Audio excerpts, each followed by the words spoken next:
अस्सलाम वालेकुम friends, my name is Abdul Basit and welcome to Tech Bestie. इस वीडियो में मैं बताऊंगा कि हम कैसे अपने एंड्रॉइड मोबाइल में दो व्हाट्सएप, दो फेसबुक, दो इंस्टाग्राम, मल्टीपल व्हाट्सएप को कैसे इंस्टॉल कर सकते हैं। तो मेरे पास ये एप्लीकेशन है, इसमें मैंने ये दो व्हाट्सएप, दो फेसबुक और दो इंस्टाग्राम को इंस्टॉल किया है। तो मैंने इस व्हाट्सएप पर क्लिक करके आपको दिखाता हूँ। ये बिल्कुल नया व्हाट्सएप है। मेरे पास जो ओरिजिनल व्हाट्सएप है वो यहाँ पर है। मेरा ओरिजिनल व्हाट्सएप ये है, ये मेरा ओरिजिनल व्हाट्सएप है जो मेरे नंबर पर है। और मैंने जो डुप्लीकेट बनाया है वो व्हाट्सएप यहाँ पर है। ये दो मैंने डुप्लीकेट बनाया है, ये बिल्कुल नए व्हाट्सएप है। मैं इसको किसी और नंबर से ओपन कर सकता हूँ और इस दूसरे वाले को किसी और नंबर से ओपन कर सकता हूँ। और इस फेसबुक को भी, इस एक फेसबुक को एक आईडी से और दूसरे फेसबुक को दूसरे आईडी से। तो मैंने एप्लीकेशन कैसे इंस्टॉल कर लिया है अभी मैं आपको दिखाता हूँ। तो इस एप्लीकेशन को इंस्टॉल करने के लिए यहाँ पर प्ले स्टोर को ओपन करना है, यहाँ पर सर्च करना है मल्टी स्पेस। तो आपके पास ये एप्लीकेशन आ जाएगा। अगर आपके पास नहीं आया है तो मैंने डिस्क्रिप्शन में लिंक दिया है, वहाँ पर क्लिक करके आप इंस्टॉल कर सकते हैं वहाँ से। तो यहाँ पर इस इंस्टॉल पर क्लिक करें, अभी ये इंस्टॉल हो रहा है।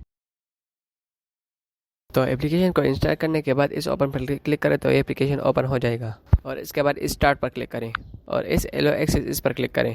तो अभी ये एप्लीकेशन ओपन हो गया और ये बहुत सारे ये जो ऐप्स मैंने इंस्टॉल किए हैं, ये वो सारे ऐप्स मेरे पास आ गए। आप जिसका भी डुप्लीकेट बनाना चाहते हैं, तो मैं इस व्हाट्सएप का डुप्लीकेट बनाना चाहता हूँ तो इस व्हाट्सएप पर क्लिक करें और इस क्लोन पर क्लिक करें। तो अभी मेरे व्हाट्सएप का एक डुप्लीकेट आ गया। अभी मैं इस व्हाट्सएप को ओपन करता हूँ तो ये बिल्कुल व्हाट्सएप ये बिल्कुल नया है। मेरा ओरिजिनल व्हाट्सएप जो है वो मेरे नंबर पर है, वो पुराना है, लेकिन ये बिल्कुल नया व्हाट्सएप आ गया मेरे पास। अगर आप व्हाट्सएप का दूसरा क्लोन भी बनाना चाहते हैं तो इस प्लस पर क्लिक करें और दोबारा से इस व्हाट्सएप पर क्लिक करें और इस क्लोन पर क्लिक करें तो ये दूसरा व्हाट्सएप भी आ गया मेरे पास। और अगर तीसरा व्हाट्सएप भी ओपन करना चाहते हैं तो इस पर प्लस पर क्लिक करें और दोबारा से व्हाट्सएप पर क्लिक करें, इस क्लोन पर क्लिक करें तो ये मेरे मोबाइल में 3 व्हाट्सएप आ गया। अभी मैं यहाँ पर इस व्हाट्सएप को, इस पहले वाले को एक नंबर से ओपन कर सकता हूँ, इस दूसरे वाले को दूसरे नंबर से और तीसरे वाले को तीसरे नंबर से। इस तरह आप अपने मोबाइल में मल्टीपल व्हाट्सएप, मल्टीपल फेसबुक और multiple Instagram, multiple apps install कर सकते हैं। अगर आपको आज का ये वीडियो पसंद आया है तो मेरे चैनल को सब्सक्राइब करें, वीडियो को लाइक करें। मिलते हैं किसी नेक्स्ट वीडियो में, तब तक के लिए अल्लाह हाफिज़।